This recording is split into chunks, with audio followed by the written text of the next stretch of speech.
સુરત નવી સિવિલે યુવકને નવજીવન આપ્યું છે। મહારાષ્ટ્રના યુવકની છાતીમાં છરી ઘૂસી ગઈ હતી। ગંભીર હાલતમાં યુવકને સુરત લવાયો હતો। શરીરનો અડધો ભાગ છાતીમાં ઘૂસેલો હતો। શરીરમાં ભારે રક્તસ્રાવથી સ્થિતિ ગંભીર બની હતી। હૃદયના આવરણની નજીક આ છરી પહોંચી ગઈ હતી। જોકે ડોક્ટરે તાત્કાલિક ઓપરેશન કરી યુવકનો જીવ બચાવ્યો। 3 કલાકની જટિલ સર્જરી સફળતાપૂર્વક કરાઈ। ફેફસાના કટ પર ટાંકા લઈ તેની સારવાર કરવામાં આવી છે। સુરતની નવી સિવિલના ડોક્ટરોએ જેણે યુવકને નવજીવન આપ્યું છે। મહારાષ્ટ્રનો આ યુવક કે જેને છાતીમાં છરી વાગી હતી, જો કે ગંભીર સ્થિતિમાં તેને સુરત હોસ્પિટલમાં લાવવામાં આવ્યો, સિવિલ હોસ્પિટલમાં, અને ત્યાં ડોક્ટરે નિર્ણય કર્યો કે તાત્કાલિક ઓપરેશન કરવું પડશે અને ત્યારે નિર્ણય લઈ એનું ઓપરેશન કરવામાં આવ્યું। આ યુવકનો એને છાતીના ભાગે છરીનો અડધો ભાગ ઘૂસેલો હતો, જો કે આ ક્રિટિકલ જે આખું ઓપરેશન છે સફળતાપૂર્વક ડોક્ટરે પાર પાડ્યું છે। આ અંગે વધુ વિગત આપશે ફોન લાઈન પર રાકેશ બ્રહ્મભટ્ટ જોડાઈ ગયા છે। જી રાકેશ।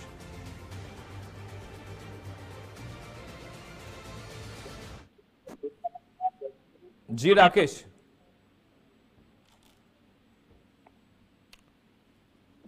जी बिल्कुल, सूरत नवी सिविल होस्पिटल में नंदुरबार थी आ युवक ने गंभीर हालत में सारवार अर्थे सूरत नवी सिविल होस्पिटल खाते लाववामां આવ્યો હતો અને સર્જરી વિભાગમાં દાખલ કરાયો હતો। જો કે છાતીના ભાગે જે છે તે અંતઃસ્ત્રાવ સુધી આ ચપ્પુ છે તે ખૂપી ગયું હતું અને તેના કારણે યુવકનો જીવ બચાવવો ખૂબ જ જરૂરી બની પડ્યું હતું, જેને લઈને સુરત નવી સિવિલ હોસ્પિટલના જે સર્જરી વિભાગના તબીબો દ્વારા તાત્કાલિક ધોરણે જે ઓપરેશનની જે કામગીરી છે તે હાથ ધરવામાં આવી હતી અને 3 કલાકના ઓપરેશન બાદ છે તે ચપ્પુ બહાર કાઢી અને યુવકને નવજીવન આપવામાં આવ્યું હતું। જે નંદુરબાર ખાતે જે યુવક કામ કરતી વખતે તેના છાતીના ભાગે ચપ્પુ ફૂટી જવાથી તેને તાત્કાલિક સૌપ્રથમ નજીક અને ત્યારબાદ વધુ સારવાર અર્થે નવી સિવિલ ખાતે લઈ આવવામાં આવ્યો હતો, જ્યાં સફળ સર્જરી કર્યા બાદ નવી સિવિલ હોસ્પિટલના ડોક્ટરોએ આ યુવકને નવજીવન આપ્યું હોય તે વાતને નકારી શકાય તેમ નથી અને તબીબોની આ ઓપરેશનની કામગીરીને પણ પરિવારજનોએ વધારી હતી।